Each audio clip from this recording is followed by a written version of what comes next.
Рошель, тебе не кажется, что все эти твои девчачьи сумки, распродажи, это как-то, пошло? Ой, да ладно тебе, слушай. Это ваша вся мальчуковая грубость, майки, шорты, вот это глупо. Ой, да ладно тебе, мальчики все равно круче. Им не надо никакие ни прически, ни расчески, ничего им этого не надо. Ой, слушай, волосы придают красоты вообще-то. Ой, знаешь, у меня тоже есть волосы.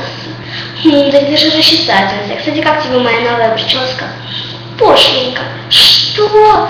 Да ты вообще не базовый и не редкий. Ой, а ты что, редкая? По крайней мере, дороже и более редкая, чем ты. Ха, все равно я мальчик, а мне хозяйка больше. Нет меня, нет меня. Ха. Еще бы. У тебя рюкзак узкий, некрасивый, ничего туда не влезет. Ха, свою тут бензин для волос хранит. Так вот сегодня она выложила последний и заплела мне новую прическу. Пошленько, еще раз сказала. Ой, да ладно тебе, слушай, пошленько, ну сюда пошленько. Посмотри на себя, тебе даже расчесать нельзя, еще у тебя эти уродливые очки. Рошель, слушай, может уже хватит? Ой, да ладно, давай уже поспорим, раз уже разыгралось все. Ну ладно, сама напросилась.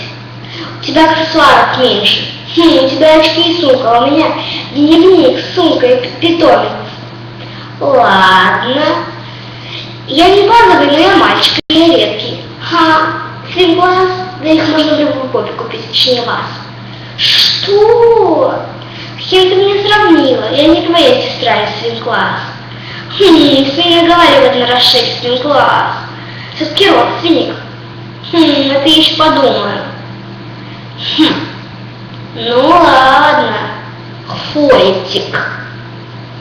Эй, кончай ссориться.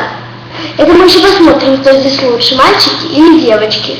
Напишите мне об этом в комментарии. На этом все. С вами была Лера. Подписывайтесь на мой канал, ставьте лайк. Пока-пока.